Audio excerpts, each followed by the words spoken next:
Hare Krishna, Mataji. Namaste. To all the devotees. Yes, Mataji. So,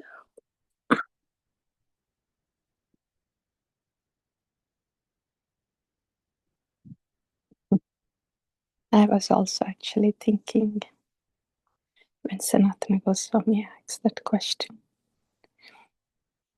And he didn't ask it directly.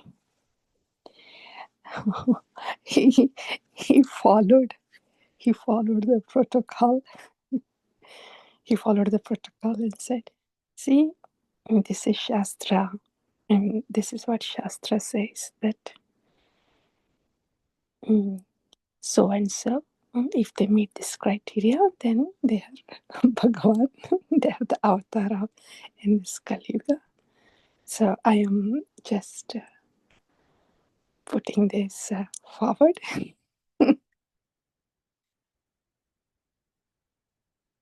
Oh, that's very, very, very beautiful. See, that is the Bhakti Rasa. But despite the whole Chaitanya Charitamrita, despite the tattva jnana that is presented, in spite of all this, how many are becoming the devotees of Chaitanya Mahaprabhu? Faithful followers of Chaitanya Mahaprabhu. To understand and worship Sri Sri Radha and Krishna. How many? Not many. Not many. At the most, they see Chaitanya Mahaprabhu as a great saint. That's what they think in India. Even in West Bengal also. They think that he's just a great saint. And for that reason, generally Chaitanya Mahaprabhu, there should not be peacock feather on Chaitanya Mahaprabhu. Should not. See, in our Panchatattva in Mayapur also, there should not be a peacock feather. He's not. Because though he's Krishna, he's Radha Bhavatyate. Radha Bhava is predominating. The whole purpose of incarnation of Bhagavan as Chaitanya Deva is to relish as a devotee, to relish the mood of a devotee, that is Srimati Radharani. So when the Bhagavan is trying to relish the mood of a devotee, you put a peacock feather there, and Bhagavan looks at the peacock feather and thinks, whoa, so am I Bhagavan now? So we are interrupting his relishment as a devotee, as Srimati Radharani. So that's why peacock feather is not from a tattva, Gaura tattva standpoint, peacock feather doesn't befit the alankar of Chaitanya Mahaprabhu. Then why is that peacock feather decorating Chaitanya Mahaprabhu in Panchatattva in Mayapur?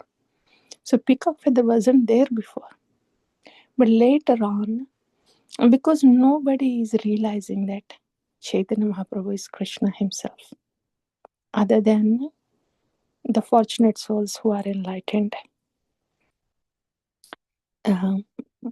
by these saints. So only few are realizing that's actually Chaitanya Mahaprabhu is actually Krishna who came down and is in the form of Channavatar. So that fact is just is not being understood or propagated for the benefit of all. So even the West Bengal visitors who are coming to have darshan of Panchatattva, they are just considering him as ordinary. And that is not going to benefit them. If they just come as a visitor and see Chaitanya Mahaprabhu as a saint and then leave, what are they getting? Nothing. If they have to get Krishna Prema, they have to understand the Lord has come down as a devotee to distribute Krishna Prema. So in order for them to understand, in order for them to see, first of all, that the personality that is there in Panchatattva in the middle is Krishna himself. That's why the peacock feather went and decorated there. That is just to bring to their attention that he is actually Bhagavan himself. So that's the reason why there is decoration of with peacock feather on Chaitanya Mahaprabhu. But otherwise, from a Gaura Tattva standpoint, peacock feather should not be there. This is just for our understanding. But in Tatkalika, in time, place, places and time, according to that, the Acharya will say something.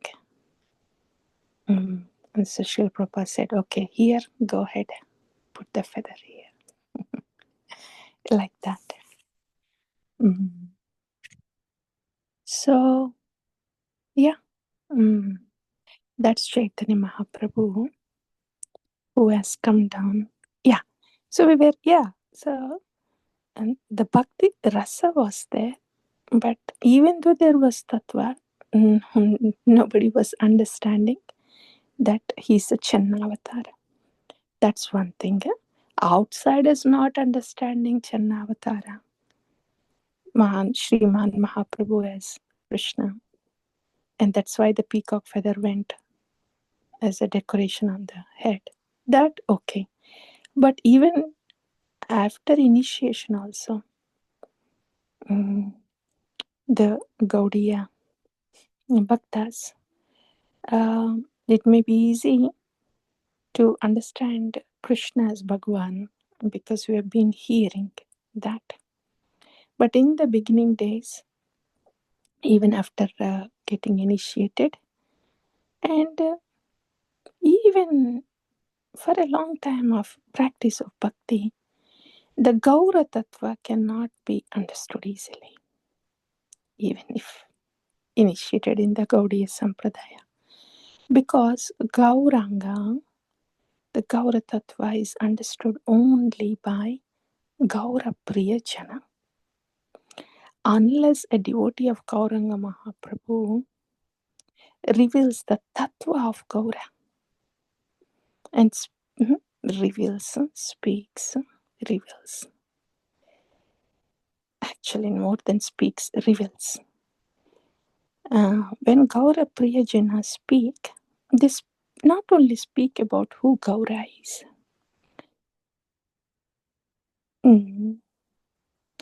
Who Gaura is, other texts are also saying, Chaitanya Charitamrita is saying, Chaitanya Bhagavata is saying who Gaura is.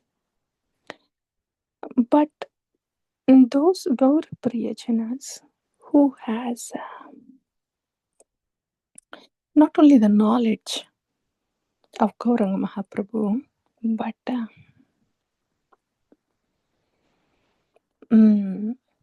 not only knowledge,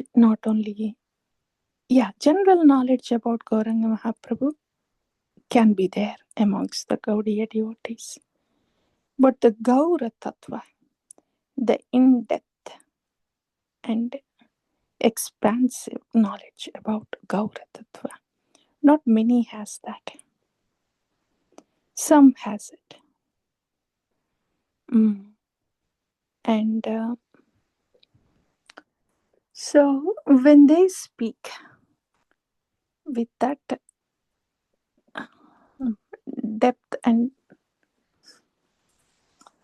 expanse of the Gaura Tattva, not only the amount of jnana they have, but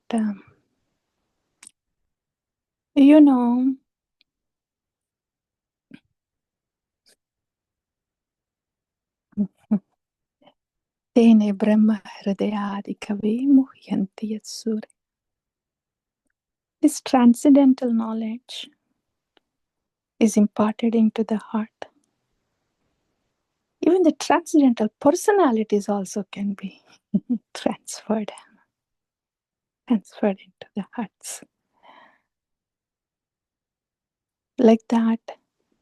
So when Gauraprijana, when they speak, not only they impart the knowledge of Gaura, but depending upon how much they carry Gaura in their heart, they can actually give Gaura to others also when they speak. So, when we hear such personalities speak, then for those devotees who did not even know who Gaura was before, not only they would come to know who Gaura is, not only they would know in tattva who Gaura is, but they know that they are actually receiving Gaura as a. So, these potent Gaura Priyajanas, they can make understand who Gaura is and they can actually give Gaura. Only by the mercy, causeless mercy of this Gaura Priyajana, a Gaura Priyajana, Gaura is known, understood, like that. Gauranga Mahaprabhu is there, but to know him, to understand him, and to receive him, we need the causeless mercy of Gaura Priyajana. Yeah, so that's one point. And the next one was Gauranga Mahaprabhu is incarnation for this age of Kali. Why like that? You see, in Satya Yuga, meditation, Ashtanga Yoga was the means of realization of self and Bhagavan realization. When we say Bhagavan realization, self realization automatically happens. But when we say self realization, it doesn't mean Bhagavan realization happens. As somebody who is saying Aham Brahmasmi, I am that spirit soul. Okay, then you have realized that yourself is a spirit soul. Good, well and good. That's all, nothing more. One who is realizing that his Atman, spirit soul, is realized the self, which is I am the soul. I am not this body. This self-realization. I'm not this body. I'm not this mind. I'm not this intelligence. I'm not this Samkar. I'm none of this, but I'm this. I'm soul. Is self-realization. But in Bhagavan realization is, yeah, fine, I am soul, but Mamaivam se Jiva Loke. Jiva Bhuta Sanatana. I'm soul, fine, but I belong to Bhagavan. I'm part and parcel of Bhagavan. And Bhagavan realization, because of the Sambandha Jnana, not only self is realized, but the Bhagavan is realized. Actually, in the light of Bhagavan realization, self-realization happens. In the light of Krishna Surya, effulgent sun, in the light of Bhagavan realization, one will see oneself as part and parcel, insignificant, eternal part and parcel of Bhagavan. So in this way, Bhagavan realization automatically includes self-realization. And that is why it is beyond the impersonal realization and beyond the self-realization. So that's Bhagavan realization. So this Bhagavan realization, Paramatma-realization. Paramatma is an expansion of Bhagavan in this material world. Yeah. So Paramatma realization. Past self-realization or Brahman realization is Paramatma realization. It means, see, it's like this. Self-realization means I am soul, spirit soul. I am not body, mind. None of these things. I am spirit soul, self-realization. I'm spirit soul, I'm eternal, I'm Aham Brahmasmi. Okay, that's just first step. A second step. Okay, yes, I am spirit soul, but I think Paramatma is here, sitting in the heart. And I am coming from this Paramatma, from the supreme truth that has a form and is sitting in the heart of this Mahat Yonir, in this Brahmanda, Paramatma, who is in these three forms: Karnodak Sai Vishnu, Garbhodak Sai Vishnu, Kshirodak Sai Vishnu. He is sitting in the heart of this Brahmanda. Oh, I am actually coming from him. I see Paramatma. I realize Paramatma. He's not just light. He actually has this beautiful form. That's Paramatma-realization. So when there is Paramatma-realization, there is automatically self-realization. And the next one is, Paramatma, right? But he can just be standing there as Paramatma. I can just be watching him, this beautiful form like this. I really want to know more about this form. I want to touch this form. I want to smell this form. I want to serve this form. I want to reciprocate with this form. And I want to reciprocate with this form. Actually, this form is my son. This form is actually my beloved. And this form is my friend. So he is my friend. Sakya Rasa.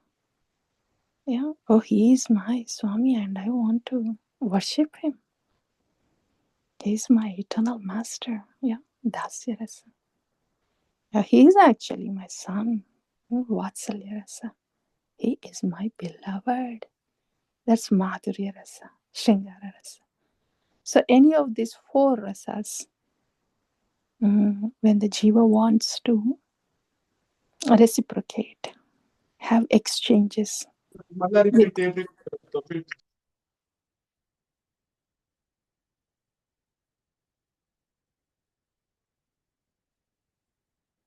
when the jiva wants to have exchanges with the supreme truth, personified supreme truth, then the personified supreme truth has to change from Paramatma to Bhagavan. It's the same personification of supreme truth.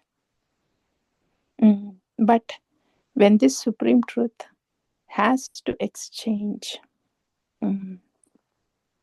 dealings with the jiva, loving dealings with the jiva, then he is Bhagavan. He's called Bhagavan. And the same supreme truth, he's just giving darshan. And you just pay respect. That is Paramatma. Like that. So these are self-realization, Paramatma realizations, and Bhagavan realization. Like that. So, how much time do we have? Okay, we'll quickly concise this. So in Satya Yuga, there was Paramatma realization through Ashtanga Yoga. And the same Paramatma used to come and give darshan whenever they did this Swaha fire sacrifices in Treta Yuga. But by the time Dwapar Yuga came, there were not too many who could do that Swaha and bring Bhagavan from the fire. So there had to be form to be worshipped. So they can see the Bhagavan in that form. So Bhagavan can appear from that form. So that's why the deity worship has come in Dwapar Yuga, where the deity worship had been the standard, and when the Lord is pleased, then he would appear from the deity, like that. So in Satya Yuga, the Lord appeared in the heart, gave darshan in the heart of the Ashtanga yogis, gave that Paramatma-realization. And the same Paramatma gave darshan in the fire sacrifices in Treta Yuga. And the same Lord gave darshan in through the deity, in the deity, in Dwapara Yuga. The very same Lord gives his darshan in the Nama in Kaliyuga. Because in Kaliyuga, प्रायेण अल्पायुषस्यभ्य कलौ अस्मिन् युगे जनाः मन्दसुमन्दाः मतयो mandabhagya hi upadrataः. None of the things that Kaliyuga jivas have on them, not the body, not the mind, not the intelligence, none of these things can come and help them in self-realization. All of them are barriers. Body is a barrier, mind is upadrutaha, constantly agitated, intelligence is bewildered. And in Kali Yuga, ocean of passion and ignorance. So where is the chance for self-realization or God-realization for the jiva? Not through the Astanga Yoga, not through the deity worship, not with the fire sacrifices. Then what is the possibility? How can the jiva be rescued? What does it mean by rescued, first of all? Here, the darshan has happened in previous yugas, right? So the same darshan has to happen for the jivas in Kali Yuga. How can that darshan happen when they cannot do Ashtanga Yoga with this body, when they cannot perform fire sacrifices, when they don't have all the paraphernalia to do the deity worship, very meticulously expansive deity worship that was done in Dwapara Yuga? How can they have the darshan of the Lord? They have the darshan of the Lord in the transcendental sound vibration. How do we understand that? It's like this. See, we have this body, this mind, intelligence, and ahankara faculties. Okay? All of them are material elements. The body is made of pancha mahabhutas. They are visible, the 5 elements. They put together the earth, water, fire, ether. Earth, water, fire, air, ether. Yeah, earth, water, fire, air, ether. Yeah, 5 of them. They put together, they form this material body, Panch Mahabhutas. The same elements in a subtle form for subtle body. They are also made of the same material elements. The mind, the intelligence, and ahamkara, they are also material. Means they will dissolve. Like the body gets disintegrated when the soul leaves. The beautiful, great news is the subtle body. Gross body, we understand. It gets disintegrated when it is burnt or when it is buried. How about the subtle body, which is made of the mind, intelligence, and ahamkara, that is carrying us from one body to the next body? Does it disintegrate? Yes, of course it should disintegrate. That's the great news. That's why it is material, because it disintegrates. That's what happens during the japa. Japa means spiritual bodies forming and subtle bodies disintegrating.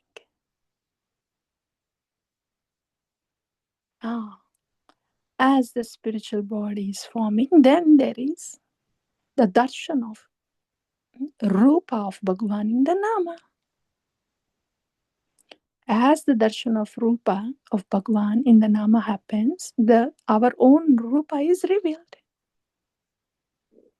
When this is happening, then the material body, subtle body is disintegrating. This is how the darshan happens in Kaliyuga. This is how Bhagavan's darshan happened in Kaliyuga to the jivas. And who is making this possible? Holy name, transcendental sound vibration, the Hare Krishna Mahamantra, or any Nama of the Lord. It has been present since Satya Yuga.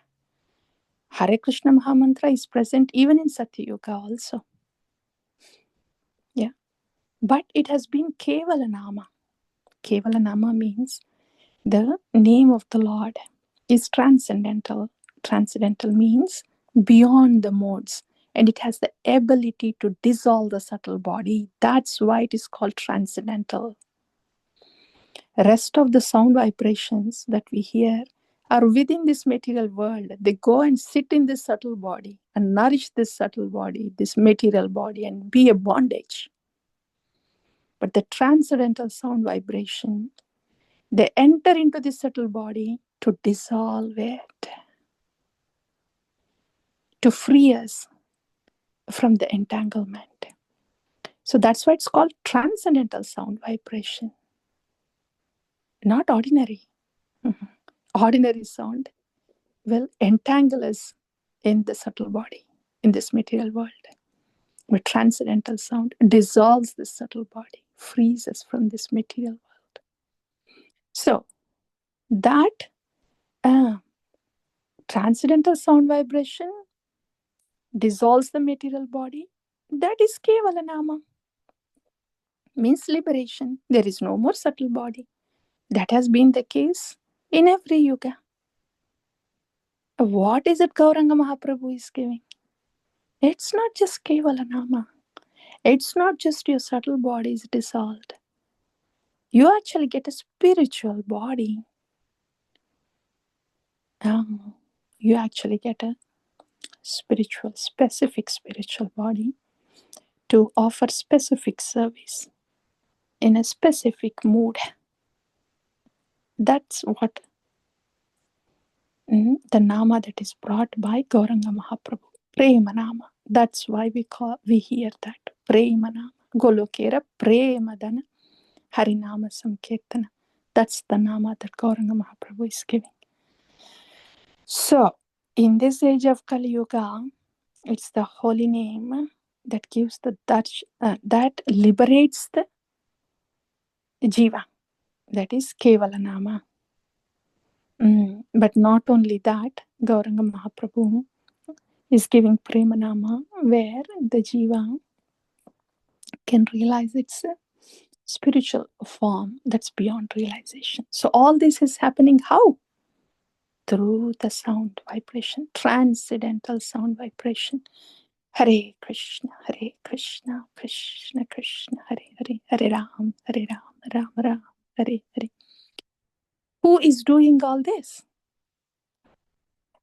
Krishna Chaitanya. That's why he's the incarnation of this Kaliyuga, who is not only delivering the jivas, but doing much more than that, taking them back home, back to Godhead, to offer specific seva. And this is why Gauranga Mahaprabhu is the incarnation of this Kaliyuga. Lord Krishna, with Srimati Radharani inside, combined, is Chaitanya Mahaprabhu. So that's what we heard, dear devotees. So what we heard today is the first one. There has to be a first thing is the mellow, the rasa, bhakti rasa, mellow between Sanatana Goswami, Chaitanya Mahaprabhu. The second one was how the tattva may be present, the knowledge may be present, but it is revealed and instilled in the heart by Gauraprijana. So regarding Gauranga Mahaprabhu, we heard that. And the third one, so on that note, we heard why there is a peacock feather on Gauranga, where it should not be. And the third one is about different kinds of realization, self-realization, Paramatma-realization, Bhagavan-realization. And Next one was different yugas and different modes, methods of self-realization. And the last one is the method in Kaliyuga. And why is it so? Why is it transcendental sound vibration? Because it's only that transcendental sound that can penetrate all the layers of this jiva.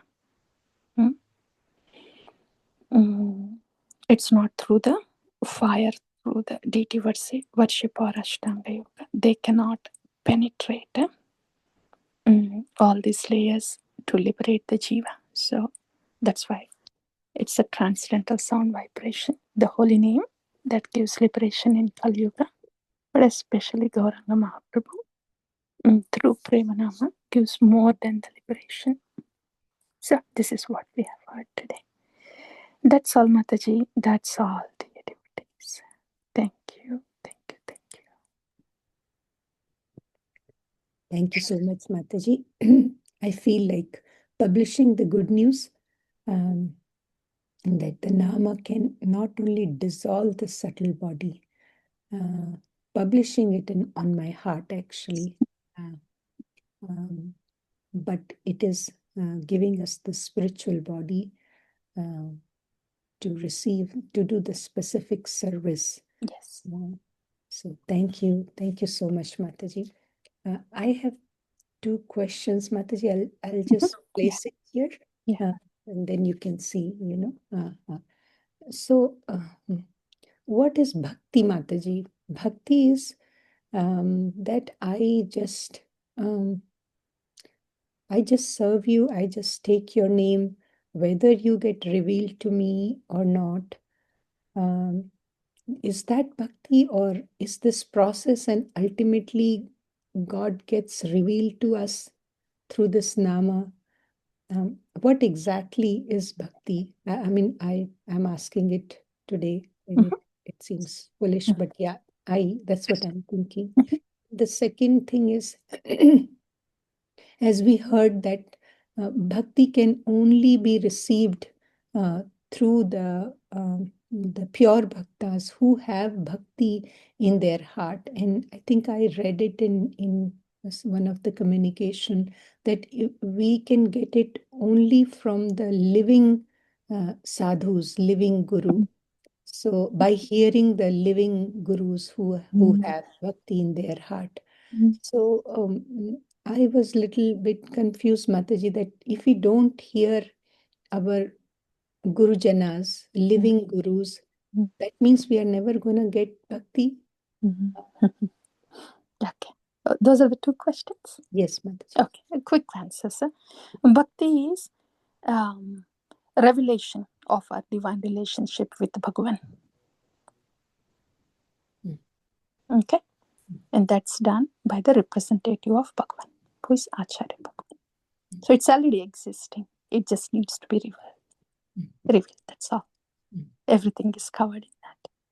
And bhakti is from the heart of a bhakta who is living to the heart of a bhakta who is a student. Very similar to any teacher-student relationship. There can be social studies textbook or math. Yeah, take this math, trigonometry textbook. And a student may have to pull their hair to understand what is this formula, what is this calculation, how do I do it to get to the end result. But when the trigonometry teacher comes, takes a chalk and writes all that stuff on the board and explains everything, then the student thinks, whoa. So a living teacher is needed to explain that. If it's happening for this material knowledge, then what to speak of the spiritual knowledge? And we have living teachers doing it. Just that we don't see it. Otherwise, so what are all of us, if we are having bhakti, if our bhakti is happening, it means it is because they are teaching us. And our bhakti is happening because of their understanding, because of the understanding that we are getting from them. And if we are feeling nourished and strengthened and enlivened, and our bhakti is going like that internally, it's because of them. You see? And there is a difference here.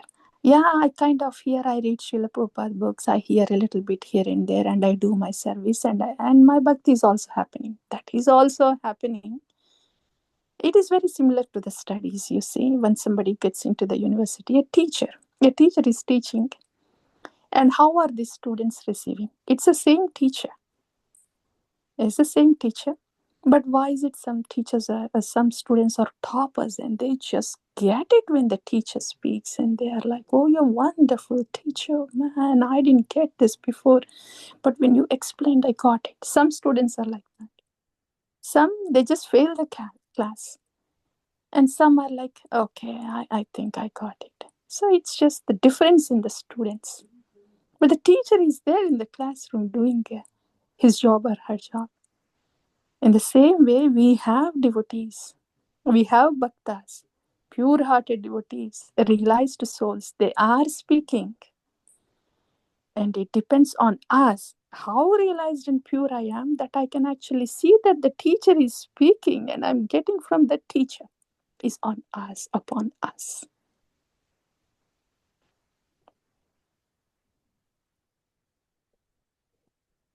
Yeah.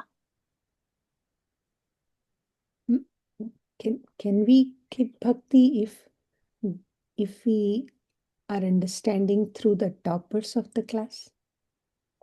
Teacher is a teacher, Mataji.